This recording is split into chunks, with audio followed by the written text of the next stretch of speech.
NFTs, आपने कभी ना कभी तो इस नाम के बारे में ज़रूर सुना होगा, क्योंकि आजकल हाइप इतनी बनी हुई है मार्केट के अंदर। कहीं भी जाइए तो मैं ये NFT खरीद रहा हूँ या मैं ये NFT बेच रहा हूँ, किस तरीके से NFT बेचनी है, किस तरीके से NFT बनानी है, किस तरीके से उसमें इन्वेस्ट करना है, या फिर फिलहाल बंदे ने अपनी सिर्फ नॉर्मल से ही सेल्फी खींच के NFT बना दी और उसको बिलियन ऑफ डॉलर्स या मिलियंस ऑफ डॉलर्स मिल गए।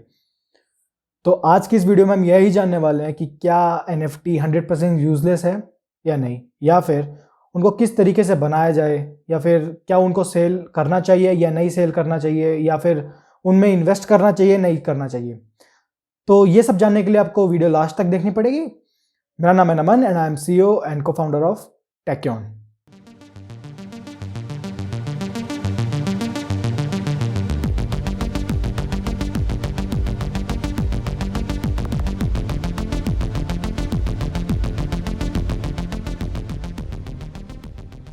NFTs यानी कि नॉन फंजिबल टोकन्स। अब नॉन फंजिबल को जानने से पहले हम फंजिबिलिटी का मतलब समझ लेते हैं। मतलब कि फंजिबिलिटी का मतलब होता है कोई भी ऐसी चीज़ जो रिप्लेसेबल या फिर एक्सचेंजेबल हो सकती है सिमिलर वैल्यू के साथ। यानी कि फॉर एग्जांपल आपके पास एक 2000 रुपये का नोट है, मैं या फिर आप दुकान पर जाते हैं एंड 2000 रुपये देते हैं एंड उसको बोलते हैं खुले कर दीजिए। अब वो आपको 500 रुपये के 4 नोट दे देता है। तो वो 2000 के जो रुपए की एक वैल्यू थी ना एक नोट की, वही 500 रुपये की नोट की वैल्यू है कि नहीं, है ना। तो इसी को हम बोलते हैं फंजिबिलिटी। मतलब कि पूरी की पूरी दुनिया इसी इकोनॉमिक पर चलती है, पूरी की पूरी इकोनॉमिक जितनी भी दुनिया की है वो सब फंजिबिलिटी टोकन्स के ऊपर चलती है।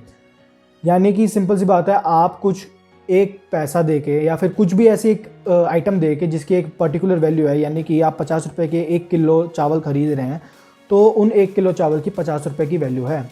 ये फिक्स होती है। मतलब ये क्या बोलते हैं उसको, डिमांड एंड सप्लाई के साथ चेंज हो सकती है, बट बेसिकली ये एक तरीके से नॉन फंजिबल की कैटेगरी में आती है, एक फंजिबिलिटी की कैटेगरी में आती है। अब सवाल आता है कि नॉन फंजिबल क्या होता है। नॉन फंजिबल का मतलब होता है it's one of a kind. यानी कि अगर आप मोनालिसा की पेंटिंग देखते हैं जो दा विंची ने बनाई थी, उसको कोई रिप्लेस नहीं कर सकता। वो अपने आप में एक अनोखी है। मतलब वो दुनिया की सबसे यूनिक पेंटिंग में से एक है, जिस वजह से उसका प्राइस बहुत ज़्यादा होता है। दूसरी तरफ अगर हम देखते हैं, जैसे कि ये एक्शन कॉमिक है सुपरमैन की, जिसमें डेब्यूट हुआ था, तो उस टाइम पे जब ये बनी थी अराउंड 5 सेंट की होगी, मुश्किल से डॉलर भी वैल्यू नहीं थी, 5 सेंट या 10 सेंट की होगी। बट आज इसकी वैल्यू 2.3 मिलियन डॉलर्स है। या फिर इसके बारे में देख ली, ये तो हद ही कर दी इसने, तो 8.3 मिलियन डॉलर्स का स्टैम्प है ये। मतलब कि दुनिया में सबसे हल्की कैटेगरी में आता है। मतलब सबसे जो हल्की चीज़ है उसका प्राइस अगर हम कंपेयर करें तो ये सबसे टॉप पर आता है। इसका साइज़ अगर इसके वेट की बात करूं तो अराउंड 40 मिलीग्राम के करीब होगी, एंड ये 8.3 मिलियन डॉलर्स का है। तो क्या इनको बनाने में सेम वैल्यू लगी है? नहीं, लेकिन ये अपने आप में अनोखे हैं, इस वजह से इनका प्राइस इतना ज़्यादा है। मतलब कि इनका प्राइस इसलिए ज़्यादा है क्योंकि हम पे करना चाहते हैं, इंसान पे करना चाहता है। अगर इंसान अगर बोल देता है, मान लीजिए कि कल को ऐसा होता है कि आर्ट एंड कल्चर मतलब धीरे धीरे ख़त्म होने वाला है एंड मोनालिसा की पेंटिंग की कोई वैल्यू नहीं रहती है, मतलब उनको कोई इंटरेस्ट नहीं है खरीदने में, तो क्या ये अभी भी उतनी महंगी बिकेगी? नहीं, अब ये सस्ती बिकेगी। हो सकता है ये 1500-2000 रुपये में भी बिक जाए। और आपको ये बात जान लेनी चाहिए कि ये एक बिना रूल रेगुलेशन की मार्केट होती है, इसमें कोई रूल एंड रेगुलेशन नहीं होता। इसको हम ये भी बोल सकते हैं कि एक तरीके की स्पेक्यूलेटिव मार्केट है, मतलब बेसिक भाषा में स्टॉक मार्केट बोल सकते हैं। लेकिन हाँ, स्टॉक्स की कुछ एक वैल्यू सर्टेन करती है कि मतलब एक क्राइटेरिया होता है कि उसकी वैल्यू कितनी है। लेकिन फ़िलहाल अगर हम नॉन फंजिबल की बात करें तो इन आइटम्स की कोई ऐसी वैल्यू नहीं है, हम उनको बना रहे कि एक यूनिक है। तो अब NFTs की बात करते हैं। तो NFTs के अंदर जो लास्ट वर्ड आता है ना, टोकन का मतलब होता है सीधी सीधी करेंसी। यानी कि जो ब्लॉकचेन की पूरी दुनिया है, जब ये ब्लॉकचेन बना था 2010-11 के अंदर, जो सातोशी नामामोटो ने बनाया था नामामोटो कौन था, मैं नाम भूल रहा हूँ एक्चुअली में, हाँ, लेकिन उन्होंने ये बनाया था। तो जब उन्होंने ये बनाया तो उन्होंने एक बहुत ही बेसिक क्राइटेरिया रखा था कि जितनी भी करेंसीज़ है ना वो एक्चुअली में सेंट्रलाइज्ड होती है। मतलब कि अगर आपने देखा हो, जैसे जो 2000 मतलब पहले के टाइम पे जो नोटबंदी कर दी गई थी एंड फिर बाद में 2000 के नोट लेके गए, या फिर ये सब हुआ, और या फिर इनकी वैल्यू घटती बढ़ती रहती है, तो ये एक सेंट्रलाइज्ड होता है। मतलब कि गवर्नमेंट इसको कंट्रोल करती है, RBI इसको कंट्रोल करती है, जितनी भी हमारी करेंसी है। तो इनका मेन मोटो ये था इन महाशय का कि ऐसी एक फंडामेंटल एक करेंसी बनाई जाए जिसके ऊपर कोई भी कंट्रोल ना हो, किसी भी का कंट्रोल ना हो, किसी भी गवर्नमेंट का या किसी भी ऑर्गेनाइजेशन का कंट्रोल ना हो, ये अपने आप में एक इंडिपेंडेंट होगी जिसकी वजह से हम इसको ट्रेस कर सकते हैं। तो उस ट्रेसिबिलिटी के अंदर जो टोकन नाम दिया गया एक टाइप का करेंसी है। मतलब कि अगर आप क्रिप्टो करेंसी के मार्केट के अंदर रहते हैं तो आपने टोकन्स का नाम ज़रूर सुना होगा। जैसे कि इंडिया के अंदर करेंसी का नाम रुपए है या फिर यूएस के अंदर करेंसी का नाम डॉलर्स है, ऐसे ही इस पूरी ब्लॉकचेन मार्केट में या फिर ब्लॉकचेन की दुनिया के अंदर करेंसी का नाम टोकन रखा गया है। अब टोकन जो होते हैं ना वो एक्चुअली के अंदर नॉन ट्रेसेबल होते हैं, ट्रेसेबल होते हैं। उनको मतलब ट्रेस कर सकते हैं, उनकी ओरिजिनलिटी ट्रेस कर सकते हैं कि वो कहाँ से आए हैं, किसने उसको बनाया है। प्लस ये कॉपी नहीं हो सकते, ये नॉन कॉपीबल होते हैं, इनको आप कॉपी नहीं कर सकते, इनको आप रिप्लेस नहीं कर सकते, जिस वजह से एक बहुत ही ज़्यादा वो बोलते हैं ना सिक्योरिटी आ जाती है कि आप इसके अंदर कभी भी छेड़खानी नहीं कर सकते हैं। जो ये NFTs का कंसेप्ट है ये 2015 में, कोई नई बात नहीं है, नई टेक्नोलॉजी ने 2015 में रख दी गई थी, लेकिन हाँ हाइप अभी बना हुआ है। तो जितने भी और दूसरी बात, इसको आप ना किसी के साथ भी टाई ऐड कर सकते हैं, चाहे वो इमेज हो या फिर वो ऑडियो फाइल हो या फिर कोई भी डेटा फाइल हो, आप इसको उसके साथ टाई ऐड कर सकते हैं। तो उसके पास एक ना थप्पा लग जाता है कि नहीं ये ओरिजिनल है। तो सबसे बड़ी बात जो मैंने थंबनेल में भी डाला था, क्या ये 100% यूजलेस है? मैं बोलूँगा हाँ भी और नहीं भी। ऐसा इसलिए क्योंकि अगर हम गौर से देखें तो ये डिजिटल राइट मैनेजमेंट सिस्टम के अंदर आता ही नहीं है, यानी कि आप सू नहीं कर सकते किसी को। अगर मैं मान के चलता हूँ कि मैंने एक डिजिटल आर्ट फॉर्म बनाया है एंड मैंने उसको सेल कर दिया है किसी भी मतलब इसके अंदर इथेरियम के साथ टाई अप करके इसको मैंने सेल कर दिया है, ठीक है। अब जिसके पास ये आर्ट फाइल गई है, क्या वो इसको आगे कोई भी कॉपी नहीं कर सकता? बिल्कुल कर सकता है। जैसे अगर मैं बात करूँ, आप यूट्यूब सॉन्ग से अगर कोई भी म्यूज़िक डाउनलोड करते हैं तो आप उसको ऑफलाइन में डाउनलोड तो ज़रूर कर लिए, लेकिन आप उसको कॉपी नहीं कर सकते हैं। हाँ, वो MP3 फॉर्मेट में नहीं आता, वो किसी और फॉर्मेट में आता है। हाँ, आप दाएं बाएं करके अपना जुगाड़ लगा के आप उसको डाउनलोड कर सकते हैं, मतलब उसको कॉपी पेस्ट कर सकते हैं, लेकिन वो इलीगल है। पायरेसी इलीगल होती है, सीधी सी बात है। लेकिन इसके केस में ऐसा कुछ नहीं है, बस टोकन के जुड़ने के साथ ना एक स्टैंप लग गया कि मेरा ओरिजिनल है। लेकिन अगर ग्रास रूट लेवल पे देखा जाए तो ओरिजिनलिटी कुछ भी नहीं है। जैसे कि मैं इतने सारे NFTs आपको दिखा ही रहा हूँ, तो ऑफकोर्स कोई मेरे पे सू नहीं कर सकता। जैसे यूट्यूब के अंदर भी एक क्राइटेरिया रखा है, मैं किसी की वीडियो उठा के नहीं चला सकता हूँ क्योंकि उस पर कॉपीराइट होता है। इस पर कोई कॉपीराइट नहीं लगा होता।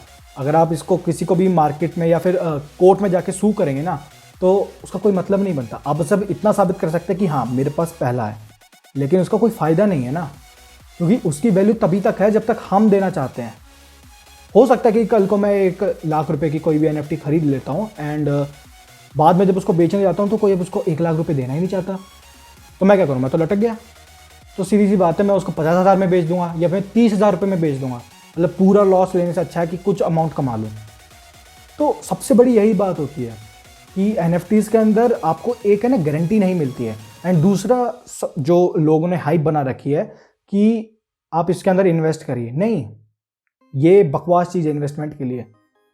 हाँ, आप इसको एक्सपेरिमेंट के तौर पे कर सकते हैं। अगर आपकी इच्छा है ना, ज़्यादा उछल रहे हैं आपके अंदर एक्सपेरिमेंट के कीड़े, तो आप जा सकते हैं, बिल्कुल आप NFTs बना सकते हैं, उसको बेचिए, आप उसको सेल कीजिए, आप उसको खरीदिए, आप उसको इन्वेस्ट कीजिए। लेकिन मैं बोलूँगा कि ये इन्वेस्टेबल नहीं है, क्योंकि ये अभी बहुत ज़्यादा अर्ली मार्केट है। इसके अंदर इन्वेस्टमेंट करने का तुक नहीं बनता, क्योंकि इसकी कोई एक्चुअली में वैल्यू नहीं है। अगर आप स्टॉक मार्केट में इन्वेस्ट करते हैं ना, तो उसकी एक पर्टिकुलर वैल्यू होती है, क्योंकि बैकग्राउंड में जो उसकी बैकबोन कंपनी है वो उसकी वैल्यू डिसाइड कर रही है। गूगल के स्टॉक्स हो गए या फिर टेस्ला के स्टॉक्स हो गए या फिर आप टाटा मोटर्स की स्टॉक्स हो गए, तो इन कंपनीज पे भरोसा होता है लोगों को, कल वो भाग नहीं जाएंगे। लेकिन NFTs पे और ऐसी की चीज़ों के ऊपर कोई भरोसा नहीं है, ये ट्रस्टेबल नहीं है। तो सबसे बड़ी मेन बात यही आ जाती है। मतलब तो सीधी सी बात है कि ये एक बबल बना हुआ है मार्केट के अंदर, एक हवा बना हुआ है, जिसको अगर आप ट्राई करना चाहते हैं कीजिए, नहीं करना चाहते तो नहीं कीजिए। प्लस दूसरी बात मैं बता देता हूँ कि अगर आज के गेमिंग कम्युनिटी के अंदर भी बहुत हाइप बनी होती है कि आप जो अगर ये स्किन्स देख रहे हैं, जो गन्स की स्किन होती है बहुत रेयर होती हैं एंड ये बहुत ज़्यादा कलेक्टिबल, मतलब ये गेम बहुत सस्ती आती है, लेकिन जो इसके अंदर ये स्किन्स वगैरह होती हैं बहुत महंगी बिकती हैं, बहुत ज़्यादा इनके ऑक्शन रखे जाते हैं, क्योंकि ये वन ऑफ द काइंड होती है। लेकिन क्या आप इन NFTs को दूसरी गेम्स के अंदर डाल सकते हैं? इन ये जो स्किन्स बनी हुई है इनको आप दूसरे गेम्स में डाल सकते हैं? नहीं, ये टेक्निकल पॉसिबल नहीं, क्योंकि हर गेम का कोड अलग लिखा जाता है। यानी कि आप काउंटर स्ट्राइक का जितने भी ये गन स्किन्स है, आप इसको PUBG या फिर बैटल ग्राउंड में नहीं चला सकते हैं। तो ये आपको सोचना पड़ेगा कि ये एक टाइप होता है ना, जो हवा बना देना होता है, एक बबल क्रिएट कर देना कि बस लोग आए और इसको करिए। तो ये ज़्यादा, उससे ज़्यादा कुछ है नहीं। अब ये यूज़फुल किन लोगों के लिए? तो ये सबसे ज़्यादा यूज़फुल जो है ये है जो क्रिएटर्स हैं, जो आर्टिस्ट हैं, ये उनके लिए तो मतलब सोने पे सुहागा है। क्यों? एंड उनके साथ साथ हाँ, ऑक्शन के ऊपर भी, जो ऑक्शन हाउस होते हैं ना, उनके लिए भी सोने का सुहागा। ऐसा इसलिए है, अगर आपने कभी भी डिजिटल मार्केट में काम किया है, जैसे कि मैं पहले लोगो बनाकर बेचता था, लोगो हो गया, डिजिटल आर्ट हो गया, मैं उनको बेचता था बना के, तो मेरे को एक पर्टिकुलर अमाउंट मिलता था। मतलब कि मैं उनसे इतने रुपए चार्ज कर लेता था। $100 हो गया, या फिर $50 हो गया, $5 हो गया, $10 हो गया। मैं उससे ज़्यादा उनसे चार्ज नहीं कर सकता, क्योंकि वो उनका एक बजट बना होता है। लेकिन अब मैं अपना कोई भी एक आर्ट फॉर्म बना देता हूँ, या फिर कोई भी ऐसा NFT बना देता हूँ और उसको मैं बेच देता हूँ, तो मैं उसको करोड़ों रुपये भी कमा सकता हूँ। मैं उसको 50,000 में बेच सकता हूँ, मैं उसको 1 लाख में बेच सकता हूँ, मैं उसको करोड़ों में भी बेच सकता हूँ। वो मेरे पे डिपेंड करता है मैं वहाँ पे क्या प्राइस टैग रख रहा हूँ।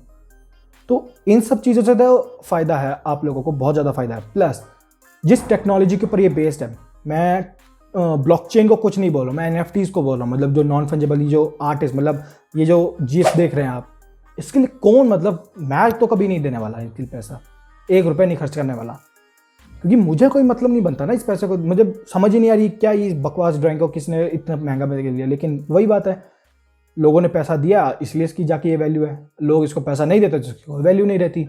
सेम यही केस बनता है। तो जो जिस टेक्नोलॉजी के ऊपर ये बेस्ड है ब्लॉकचेन, वो मतलब अपने आप में एक टेक्नोलॉजी है। और जो उस टेक्नोलॉजी का मेन यूज़ है ना, वो है प्रॉपर्टीज़, या फिर उसके अंदर जैसे कि मान लेते हैं ना कि बहुत सारे केसेस चलते रहते हैं कि ये प्रॉपर्टी फलाना की है, ये थोड़ा सा करके, या फिर कॉर्पोरेट वर्ल्ड के अंदर ये काम करके आपने बना दिया, ये प्रॉपर्टी हड़प ली, या फिर फेक सर्टिफिकेट्स ला के दे दिए, या फिर अपनी फर्जी वो कॉलेज की डिग्री ला के दे दी है। लेकिन इस मतलब जो ब्लॉकचेन है, इसके अंदर आपका एक बार स्टैंप लग गया कि नहीं, ये जो डेटा है, ये जो जैसे कि एक जो घर है, कोई जिस घर में मैं रहता हूँ वो घर मेरा है, तो मेरा ही है, आप उसको चेंज नहीं कर सकते। कोई भी ऐसा नहीं हो सकता कि कोई भी मतलब भाई अपने भाई को मार दिया इसको। तो ये सब इन चीज़ों के लिए बहुत ही ज़्यादा बढ़िया है ब्लॉकचेन टेक्नोलॉजी। लेकिन NFTs अपने आप में कुछ भी नहीं, मैं आपको बोलूँगा। और आपका पैसा इसमें सेफ नहीं है। आप कितने भी बड़े इन्वेस्टर्स को देख लीजिए, वो कभी भी इन चीज़ों में पैसा कम इन्वेस्ट करते हैं। NFTs में तो मेरे ख्याल से कोई भी बड़ा इन्वेस्टर करता ही नहीं है। मतलब अपने आप में जो थोड़ा मोटा ही कर लेते हैं, शॉर्ट टाइम के लिए कर लेते हैं। लेकिन जो असली इन्वेस्टमेंट होती है वो आपकी स्टॉक मार्केट के अंदर होती है, ना कि इन सारी चीज़ों के अंदर। आने वाली वीडियोस के अंदर मैं आपको ज़रूर बताऊंगा कि NFTs को कैसे बनाना है, क्योंकि ये आपके ऊपर, मैंने आपको बता दिया, मैंने अपना ओपिनियन शेयर कर लिया है। लेकिन इससे आप पैसा ज़रूर बना सकते हैं, ऐसा कुछ नहीं है, इससे आप पैसा बना सकते हैं। अगर आप एक आर्टिस्ट हैं, या फिर आप कुछ भी शॉर्ट टाइम के लिए, एक्सपेरिमेंट के लिए आप करना है, आप कर सकते हैं, इसमें कोई दिक्कत की बात नहीं है। आने वाली वीडियोज़ के अंदर मैं आपको ज़रूर ये बताऊँगा कि किस तरीके से आपको ये सब चीज़ें करनी है, किस तरीके से आपको अटैच करना है डेटा के साथ, मेटा डेटा के साथ में, या फिर मेटा मास्क के साथ में इसको अटैच करना है, किस तरीके से आपको अपने कोई भी आर्ट फॉर्म को बेचना है मार्केट के अंदर NFT के तौर पे। एंड दूसरा, किस टाइप से हमें किन किन स्टॉक्स के अंदर या कैसे कैसे इन्वेस्टमेंट करनी है, आने वाली वीडियोज़ के अंदर आपको ये ज़रूर पता चलेगा। अगर आपको मेरी वीडियो पसंद आई तो मैं बोलूँगा वीडियो को लाइक कर दीजिए। एंड इस टाइप की नॉलेजेबल वीडियोज़ देखने के लिए आप मेरे चैनल को सब्सक्राइब कीजिए, उससे मेरे को भी सपोर्ट होगा एंड आपको भी कुछ लर्निंग मिलेगी। तो आज के लिए सिर्फ इतना ही। आपने मेरा वीडियो देखा, ये जान के मुझे बहुत खुशी हुई। Thank you.